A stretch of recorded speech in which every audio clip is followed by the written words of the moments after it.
Viking Cruise. Myrtle dreamed of prying Frank out of the house. Since they retired 8 years ago, her husband's only interests were found on the Golf Channel, the History Network, and the Public Broadcasting Service. From his recliner, he could watch a perfect swing, see the results of a World War II bombing strike, or hear kitchen staff gossip in an Edwardian mansion. She bought him a driving range coupon, but he wouldn't budge. She gave him the article about the Titanic exhibit, but he showed no interest. She wondered what had become of the vibrant young history professor she had married 33 years ago. "Let's go for a walk," Myrtle would suggest. "I'm fine here, thanks," was always his reply. "Frank, if I don't get a chance to have an adventure soon, I might just end up in the nut house with Sandy Cruson from across the street." Myrtle felt dismissed. She had fantasized that retirement would be filled with adventures. Released from the demands of their careers and the responsibilities of parenting, they were equipped with pensions sufficient for world travel. Instead, Myrtle felt herself fossilizing. Each morning her back complained and her knees moved like rusty hinges. Sure, her extra weight didn't help. When she glimpsed her own reflection in a store window, she was aghast at the waddling old woman she'd become. After decades of wearing nurse's scrubs, Myrtle had treated herself to a retirement wardrobe. Her closet contained new tunic tops in bright colors and bedazzled designs. She paired them with elastic waist pants for maximum comfort, all black to minimize her pear-shaped torso. The dangling sales tags taunted her. One Sunday evening, as they watched an English vicar solve the weekly murder in his quaint village, an advertisement for Viking River cruises caught Myrtle's attention. The announcer spoke in a melodic tenor over a soundtrack of generic waltz melodies describing the luxury of the floating hotel. Fit, joyful, gray-haired passengers leaned against the ship's railing and gestured towards castles on the passing shoreline. Mature couples laughed together as they enjoyed gourmet meals at tables dressed in crisp white linen. Their frivolity continued as they wandered along cobblestone lanes, interacting with congenial local artisans and shopkeepers. As the day concluded, these geriatric explorers watched fireworks from the ship's rear deck and toasted each other with champagne in elegant glass flutes while gazing lovingly into each other's eyes. Myrtle understood this to be the perfect adventure for her and Frank. "I think we should go on one of those Viking River cruises," said Myrtle, standing on her tiptoes, a childhood superstition to ward off unwanted events. "We'll be able to see all sorts of historical sites like castles and forts and even ancient battlefields," she added, without concern as to whether this was true. "I'm fine here, thanks," was Frank's reply. "But you love history. Imagine being able to stand on such ancient ground." "The ground is the same age everywhere." "It would be nice to experience some different places," Myrtle sulked. "We never go anywhere." "We went to your sister's house just last weekend." "That's not the same thing. I need an adventure. I want to experience another world." "We can do that from the comfort of our own home," said Frank. "There's a documentary on Iceland at 8 o'clock tonight. And on Friday, a 6-part miniseries on World War II begins." The next day, Myrtle printed out specifics from the Viking River Cruise website and handed the package to Frank during dinner. With an indulgent sigh, Frank scanned the information. The company's vessels were referred to as Viking longships, a clever play on the corporate name and the sleek design of the vessels scaled for river travel. He noted that the ships had state-of-the-art technology, including wireless service and flat-screen televisions with on-demand movie service. "According to this, I wouldn't need to miss any of my shows," mused Frank. "Maybe it's worth considering." "Look at the pictures of the staterooms," urged Myrtle, holding a color image in front of his face. There are sliding glass doors to private balconies with clear railings so the view is unobstructed. In addition to the bedroom, there's a sitting area and a walk-in closet. "Why would you need a walk-in closet?" asked Frank. "The whole trip only lasts a week. How many clothes are people expected to take?" "Never mind that," responded Myrtle. "Look, there's a spa tub with free bath products like shower gel and shampoo." "Nothing's free," grumbled Frank. "It's all built into the price. What does it cost?" "And look at this," Myrtle poked the page.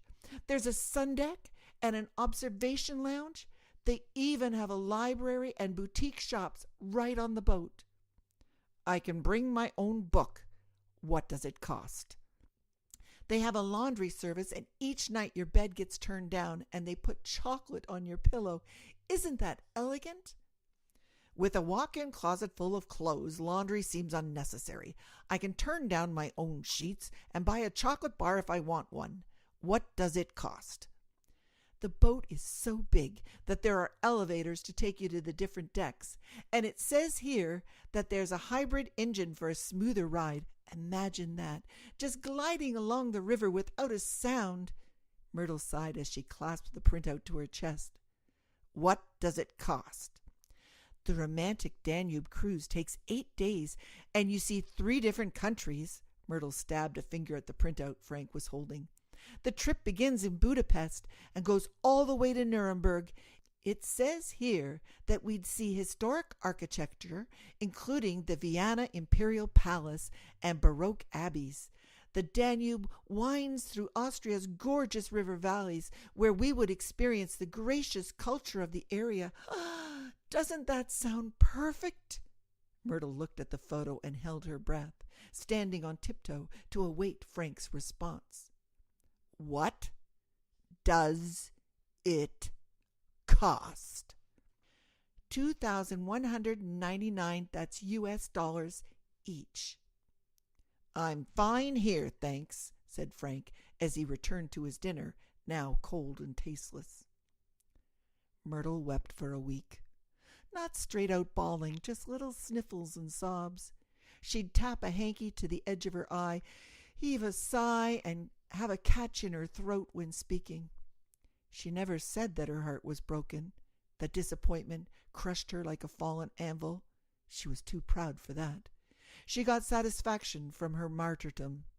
For years she had put the needs of others ahead of her own, but she decided that someday, when Frank really wanted something, she'd remind him of his refusal. The following Sunday, while watching public television, the same Viking River cruise advertisement played, causing Myrtle to flee and lock herself in the master bedroom. Frank knocked, requesting that Myrtle reappear. For an hour he attempted to coax and cajole her, but she refused access. At last, knowing it was the only solution, Frank agreed to go on a cruise. His only condition was that he would do the booking so that he could see if he could get a bargain.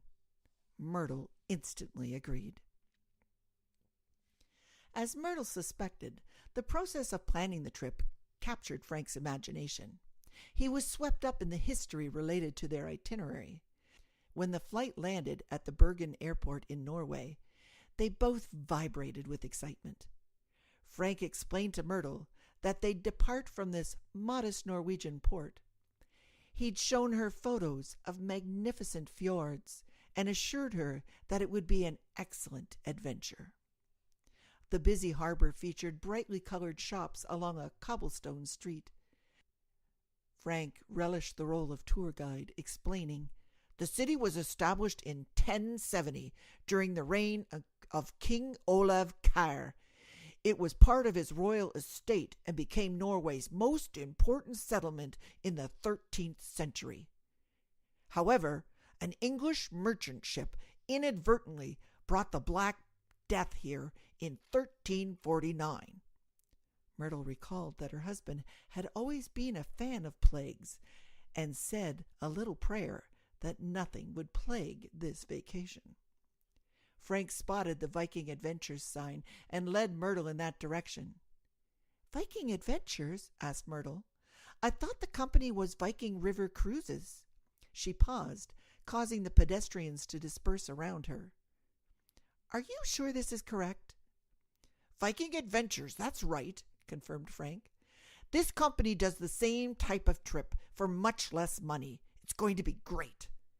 As he held a suitcase in each hand, Frank gave Myrtle a nudge with his elbow to get her moving again. Look, it's a real Viking longship. He prodded Myrtle again and hustled her forward. Her petite round frame bounced through the crowd like a pinball. When they reached the base of the boarding ramp, Myrtle gawked at the ship.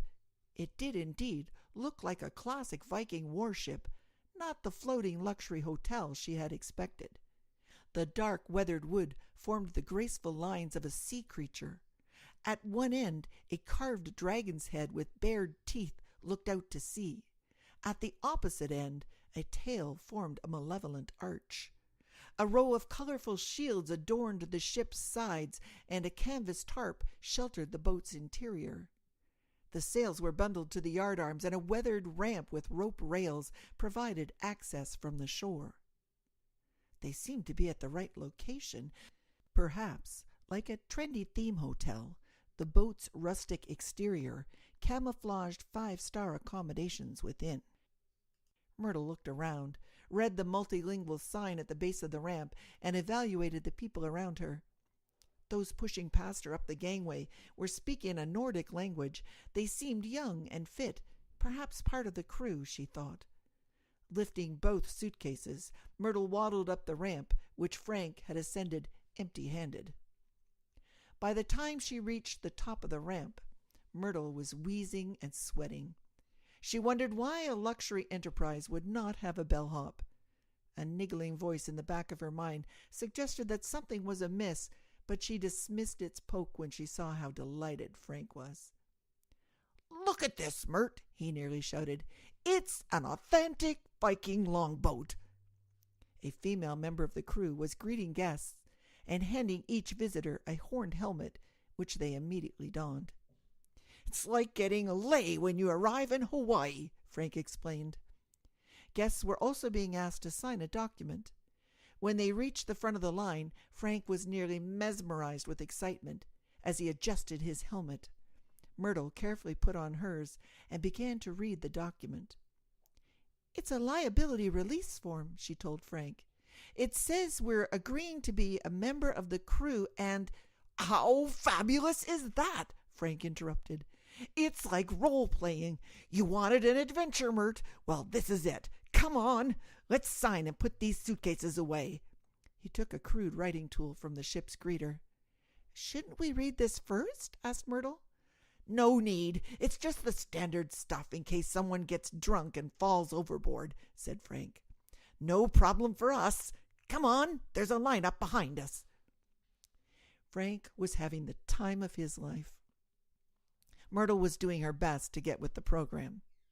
In their tiny cabin they found crew costumes, loose-fitting layers with heavy leather belts to ensure that one size fit all. When they'd worn the same clothes for 2 days, Myrtle expressed her concern. Frank reminded her that their clean undergarments minimized any pungency. The dining amenities were not the linen-covered tables, fine china, and gourmet meals that Myrtle had hoped for. Frank was thrilled. The passengers gathered on benches at long battered wooden trestles. Roasted root vegetables, parsnips, leeks, carrots, and a few unidentifiable items arrived on platters. The first night they were served dark meat covered in greasy gravy, perhaps goat, certainly not a cow. The second meal had the same vegetables with boiled fish, white, without embellishment. Warm bread was served with every meal, crusty communal loaves, torn apart by the diners and consumed without butter. During the day, Frank labored on deck. Myrtle wasn't exactly sure what his tasks involved, but he was getting fresh air and exercise, so she didn't ask any questions. Frank and Myrtle were older than most of the crew members, but he was keeping pace to the best of his ability. They were also the only non-Nordic crew, so communication was mostly nonverbal. Myrtle didn't see much of Frank during the day because she was required to work in the galley. She peeled and chopped vegetables, washed dishes, and helped serve the platters at dinner time. At first she objected to this labor, but Frank insisted that the participatory nature of the trip was what had kept the cost down and was a significant part of the enjoyment. He encouraged her to make note of the recipes. On the third day at sea, with no shoreline in sight, there was a ruckus on deck that drew everyone's attention. Myrtle emerged from the galley with the other women in time to see an elderly man being tied to the mast. Frank sidled over beside her and explained. "He was complaining and refused to continue scrubbing the deck," Frank said. "Did he ask to be transferred to another duty?" asked Myrtle. "Don't know. They were talking Norwegian, but the guy who supervises us, that big fellow over there with the red beard, was really annoyed. He was yelling and pointing. He started gesturing like he was going to throw the man overboard." "Oh, my goodness. How awful." "It's all an act, Mert, a sort of impromptu skit. I think they've planted actors among us guests," said Frank. At that moment, Redbeard began striking the bound man with a cluster of short ropes. The man wailed in response, and after a few lashes was untied and escorted below deck. Frank thought the performance was spectacular and applauded. Myrtle wondered why the man did not appear at dinner that night. There was a restless mood in the dining hall that evening. People talked in hushed voices. Although Myrtle couldn't understand the language, she recognized the tone of discontent. For the first time, flagons of beer were served after dinner. They were refilled upon request, and the men became animated. Myrtle noticed some men grab the backside of one of her fellow servers, a young woman with blonde braids and an ample bosom. The amorous advances escalated as adjacent passengers joined in. Myrtle retreated to an alcove, aghast that the serving wench had now been laid across the table. Men waving flagons surrounded the poor woman, tearing at her bodice and lifting her skirts. "Oh, my goodness," whispered Myrtle as she scanned the room to locate Frank. When she looked back to the server being assaulted, Myrtle was shocked to see Frank standing on the table, pouring his glass of beer on the squirming woman while grinning and waving in Myrtle's direction. "What on earth were you doing at dinner tonight?" Myrtle used a washcloth to clean her armpits. She'd come to terms with the absence of an ensuite spa. "Frank, did you hear me? You men were out of control. Did you hurt that poor woman?" "Oh, it's all part of the role-playing, Mert." "Was that woman an actress?" "Of course she was. Do you think they'd treat a passenger like that? It's just make-believe. We were pretending to be barbarians. It was fun." "She didn't look like she was having fun." "She wasn't supposed to. That would have spoiled the effect." Frank rolled over and fell asleep immediately. "Are you going to sleep in that costume? It's starting to get pretty smelly. And you haven't shaved since we've come on board. You're starting to look very scruffy. If you keep this up, people will think you really are a barbarian. I've got to tell you, Frank, this is not the vacation I was hoping for. Besides the tiny quarters and crude dining, we haven't even seen a shoreline. No historic walking tours, no quaint shops. I want to go home, Frank. Frank? Frank, are you awake?" Her husband's snoring was the only response. The next morning, a hungover Frank accompanied Myrtle on her mission to speak with the captain. It was difficult to communicate her wishes to the staff, but when they refused to report to their assigned duties, that seemed to get the crew's attention. They were taken to see a large man with a dark beard and scar over his left eye. He did a lot of yelling, waved his arms, and shouted commands. Myrtle called upon her most diplomatic tones, saying, "We are sorry, Captain, but we seem to have misunderstood the level of role-playing that would be required on this trip. We are not as young as we once were, and the labor and lack of a mattress is triggering our health issues. Would it be possible to set us ashore so we can return to our home?" The captain grunted an angry response. "Let me try, honey." Frank stepped forward, offering a slight bow in homage. I have enjoyed your program very much, but my wife, Myrtle here, is not happy. And you know the saying, if Mama ain't happy, nobody's happy. So if it wouldn't be too inconvenient, could we please disembark at the nearest port? The captain was silent, which was even more frightening than his tantrum. He made a single gesture. Then Frank and Myrtle were ushered from the room. As they crossed the upper deck, Frank noticed that the sails were being lowered. Do you think he understood us, Frank? These men don't look too happy. We won't ask for a refund. No need to upset them further. I just want to get home and have a bath, to sleep in my own bed. Wait a second. Where are they taking us? Don't ask questions, Mert. Keep walking. But I don't want to go into the boat's basement. The man with the red beard gave Myrtle a little shove, and she headed down something that was not quite a ladder, yet not fully a set of stairs. She was shocked to see sweaty, dirty people positioned on benches at oversized oars. It smelled like a mixture of rotting seaweed and decaying meat. Silently, Frank and Myrtle gave each other a sideways glance, then settled into vacant spots. The elderly man to Myrtle's left did not make eye contact, and the hunched woman in front of her was groaning. A large, nearly naked man at the front of the rows stood with his arms crossed, glistening with sweat. He grunted and began slowly beating on a drum, prompting the room's occupants to grab the oars. Frank and Myrtle strained and sweated to the drum's rhythm. Then Frank leaned forward and whispered, "Don't worry, Myrt. It's all part of the act." She made a mental note to cancel their TV service when they got home.